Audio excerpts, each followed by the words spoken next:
The ranger saw the lion before the lion acknowledged him, a broad shape lying where the dry riverbed narrowed, its edges marked by pale stones and the brittle remains of reeds. At first glance, the stillness seemed ordinary, the kind that belonged to heat and rest. But the longer he watched, the more that impression unraveled. The lion's body was positioned too rigidly, spine straight, limbs aligned as if held in place rather than relaxed into the earth. The ranger slowed without thinking, each step placed carefully on the cracked ground.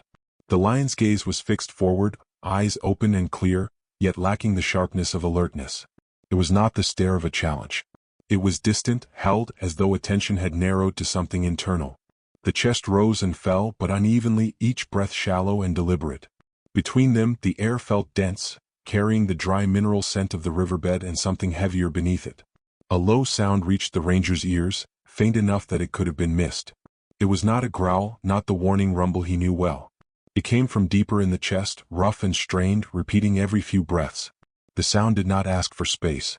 It did not claim territory. It simply existed, an audible sign that effort was being spent just to remain where the lion lay. The ranger stopped at a distance that felt respectful, close enough to see detail without pressing the moment forward. The lion did not lift his head. His ears were not flattened in threat, but angled slightly outward, unfocused. The tail lay still behind him, its tip resting against the pale sand. Flies moved near his flank, settling briefly, then lifting again. He did not react to them. Around them the land seemed to pause. The riverbed, dry for months, stretched quietly between its banks. Grass at the edges stood stiff and yellowed, bent only where animals had passed earlier in the day. No birds called nearby. Even the wind moved gently, as if unwilling to disturb the space. The ranger scanned the ground as much as the lion.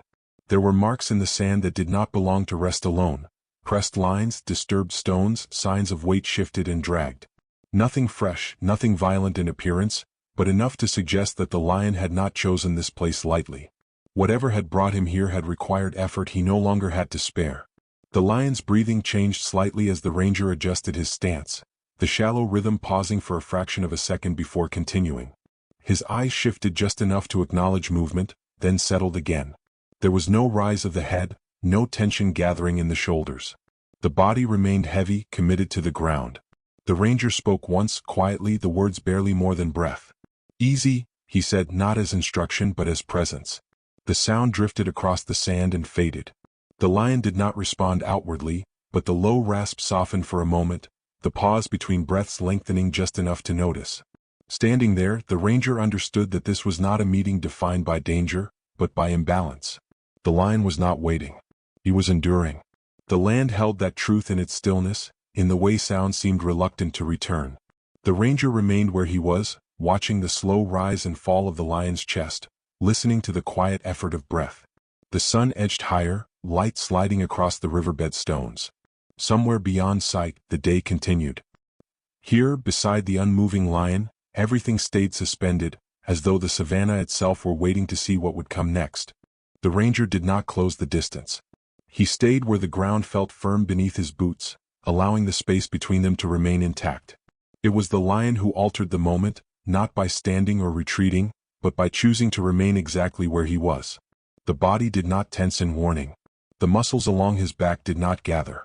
Instead, after several shallow breaths, the lion lifted his head a few inches from the sand. The movement was slow and deliberate, as though measured against an internal limit. His neck engaged carefully, the effort visible in the slight tremor that passed through the mane and settled along his shoulders. He did not raise his head high. He raised it only enough to see, enough to bring the ranger into clearer focus. The action ended there, incomplete by design, and the lion held it, breathing through the strain. There was no flash of threat in his eyes.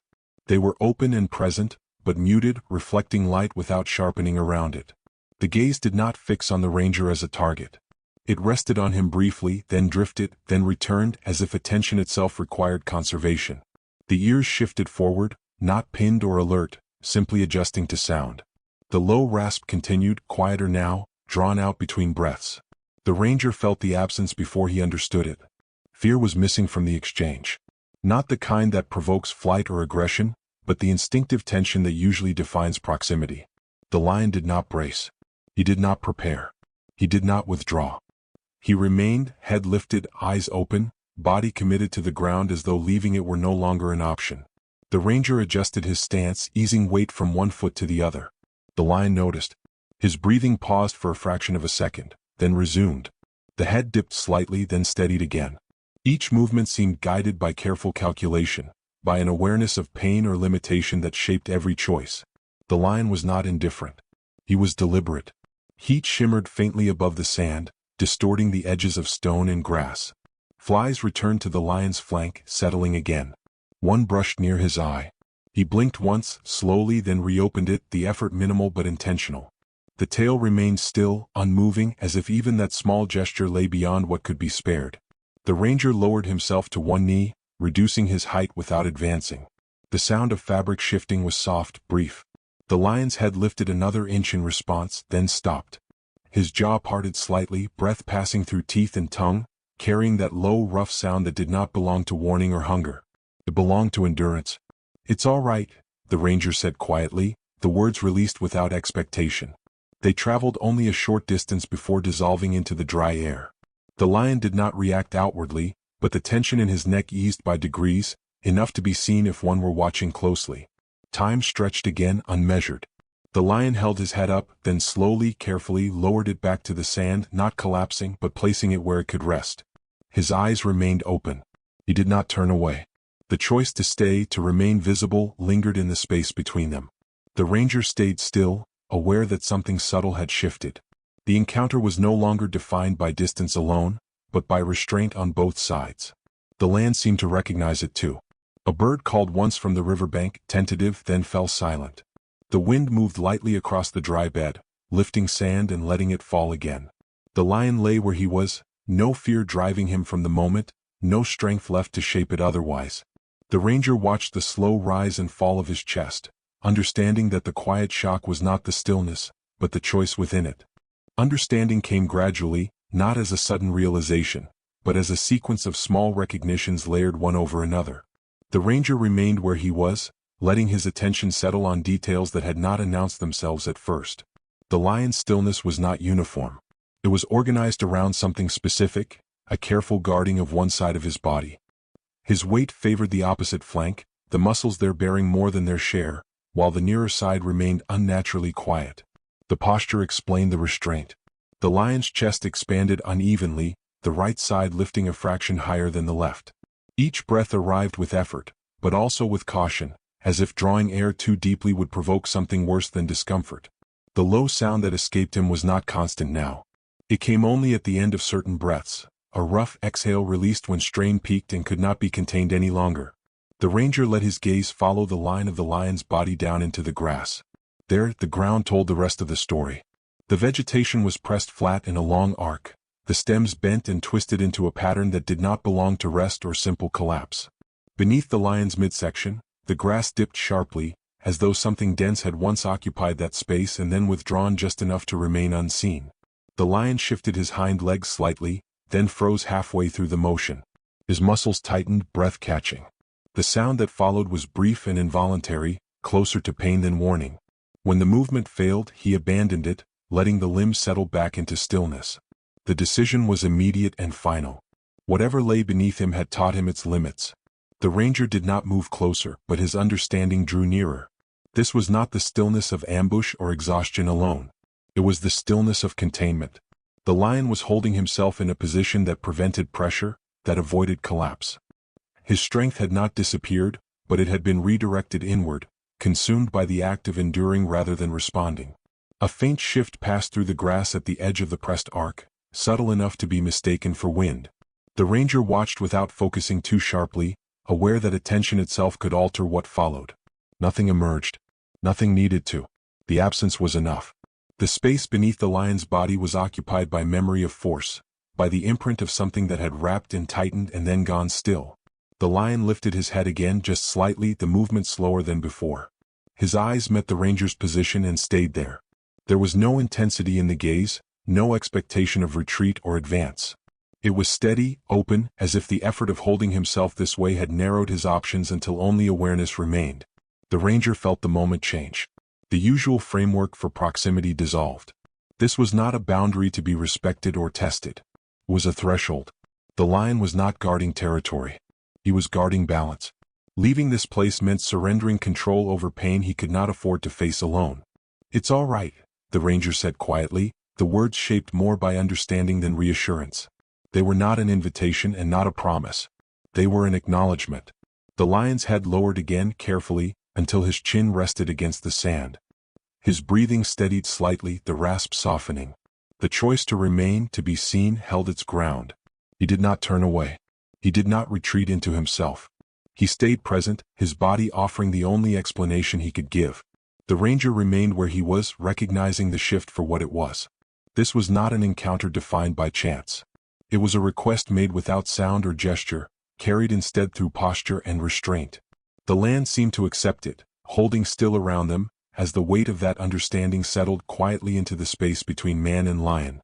The presence of others arrived gradually, almost imperceptibly, as if the land itself had decided how much could be allowed. Footsteps came softly, spaced far apart, never approaching all at once. Each person stopped where the ranger had stopped, reading the scene before adding themselves to it. No one spoke above a murmur. Even gestures were restrained, hands lifting only when necessary, movements slowed to match the rhythm already set. The lion noticed the change without reacting to it. His ears shifted, tracking new sounds, then settled again.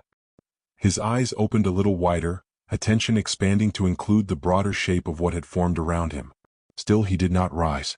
He did not bare teeth or pull himself tighter to the ground. His body remained committed to stillness, to the position that had kept him breathing. The low sound returned once, brief and rough, then faded. It was not louder in response to the growing presence.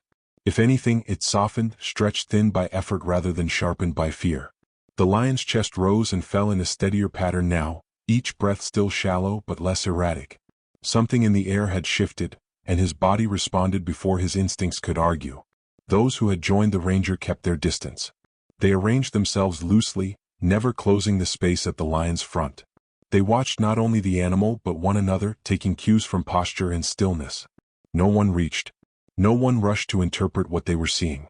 This was not a moment that allowed certainty. The lion lifted his head again, this time holding it a fraction longer. His gaze moved across the small group, not fixing on any one figure. There was no calculation in it, no weighing of threat. The look passed over them the way it might pass over a change in weather, acknowledging, then settling.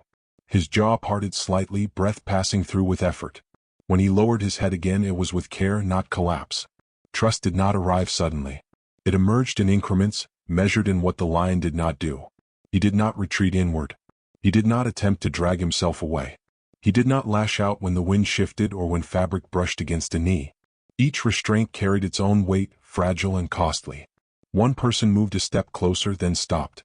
The lion's breathing paused, then resumed. His muscles tightened briefly beneath the skin, then eased. The step was not repeated. The adjustment held. This was how the space was shaped, not by assertion but by response. The land seemed to participate in the quiet. Grass moved gently around ankles and paws. Insects returned to the air, their presence a sign that tension had not tipped into chaos. Somewhere beyond the riverbed, a bird called once, then another answered, sound returning cautiously to the edges of the moment. What unfolded there was not dramatic in motion, but profound in restraint. A full-grown lion, built for dominance and distance, remained open to proximity. Humans, shaped by urgency and intervention, chose patience instead. Between them lay a narrow, fragile understanding, held together by timing and attention. No one claimed it aloud. No one named what was happening. It existed only in the careful alignment of bodies, in the way breath was shared across space without demand. Trust, once extended in such a form, could not be withdrawn without consequence. Everyone present seemed to know that. The lion rested his head against the sand again, eyes half-lidded now, breath steady enough to count. The people remained where they were, voices absent, movements minimal. In that suspended space between species, something extraordinary unfolded not through action, but through the shared decision to remain gentle, and to let the moment continue on its own terms. The shift was subtle at first, registered more by absence than arrival. The tension that had shaped every movement began to loosen, not abruptly but in small allowances. The land responded before anyone else did. Insects returned to their steady paths. Grass lifted where it had been pressed flat, stems brushing against one another with soft, familiar sounds. The air no longer felt held. The lion's breathing deepened, the rise of his chest more even now, less guarded. He remained on the ground for a long while after the urgency had passed, as if allowing his body to relearn its own weight. When he finally gathered himself to move, it happened in stages. A foreleg shifted, pressing into the sand. His shoulders engaged slowly, muscles responding without protest. He paused, breathing through the effort, then continued. The lion rose with care, not the fluid ascent of strength unhindered, but the deliberate motion of recovery. His legs trembled briefly beneath him, then steadied. He stood with his head low, eyes half-lidded, adjusting to the new balance. The others were there now, close but not crowding, their presence quiet and constant. He was no longer alone in the way he had been before. One step forward, then another. His gait was uneven, but purposeful, each movement carrying him farther from the place where stillness had been required. The group adjusted around him instinctively, matching his pace, their formation loose and unspoken. No sound marked their departure. There was no call, no signal exchanged. Only motion. The rangers remained where they were. They did not follow. They did not speak. Their role had ended without ceremony, as such roles often do. What remained was not relief in any simple form, but something more complex. A quiet awareness of proximity to a moment that could not be owned or explained. As the lions moved toward the open stretch beyond the riverbed, their shapes softened with distance, becoming part of the land's broader pattern. The injured lion stayed among them, still walking, still present. The savanna accepted them back without pause. Dust rose briefly beneath their paws, then settled. Grass bent and lifted again. Behind them, the ground they had occupied began to erase itself. Flattened patches lost their shape. Scent dispersed. What had been held so carefully started to dissolve into the larger rhythm of the day. The crisis passed not with resolution, but with continuation. The rangers turned away one by one, their movements unhurried. Each carried the moment differently, though none tried to define it. There were no words that could hold what had unfolded, no explanation the land would ever offer. The savanna does not account for such exchanges. It absorbs them and moves on.